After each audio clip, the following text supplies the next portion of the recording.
கர்த்தருடையதாக 2வது வசனம். உபாகமம் 11ஆம் அதிகாரம் 24ஆம் வசனம். உங்கள் உள்ளங்கால் மிதிக்கும் இடமெல்லாம் உங்களுடையதாக இருக்கும். வனாந்தரத்தையும் லீபனோனையும் தொடங்கி ஐபிராத் நதியையும் தொடங்கி கடைசி சமுத்திரம் வரைக்கும் உங்கள் எல்லையாக இருக்கும். கர்த்தருடையதாக இந்த வசனம் பார்க்கும்போது உங்கள் உள்ளங்கால் மிதிக்கும் இடமெல்லாம் உங்களுடையதாக இருக்கும் அப்படின்னு கர்த்தர் சொல்லுவார். இந்த வாக்கு இந்த ஆண்டு நம்முடைய வாழ்க்கையிலையும் கர்த்தர் நம்மோடு இருப்பார். நாள் அந்த இஸ்ரவேல் ஜனங்களோடு கர்த்தர் இருக்கும்போது அவங்க உள்ளங்கால் மிதிக்க இடங்கள்லாம் கர்த்தர் கொடுத்துருந்தார். நம்மளோடு கர்த்தர் இருப்பார். நாள் நம்ம மிதிக்கிற இடங்கள்லாம் கர்த்தர் நம்ம கொடுப்பார். மிதிக்கிற இடம்னு சொல்லும்போது எந்த இடம் நம்ம ஒருத்தர் போயிருப்போம், காலேஜ் படிச்சுட்டு இருப்பீங்க, அங்கே நீங்கள் போகும்போது அங்கே ஒரு ஞானத்தை தருவார். அங்கே வந்து வெக்கப்பட்டு போகாதபடி நல்ல மார்க் வாங்க செய்வார். வேலை பார்க்குற இடத்துல உங்கள் தலையை உயர்த்துவார்.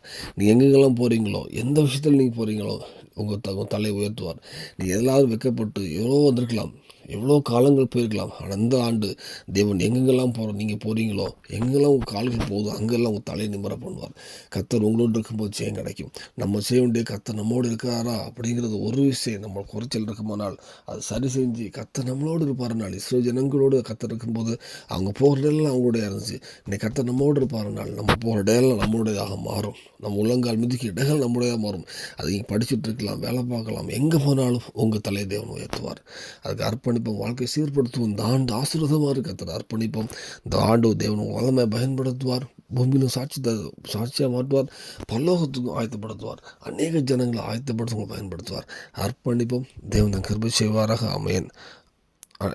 எல்லாருக்கும் ஹாப்பி நியூ இயர். ஆமென்.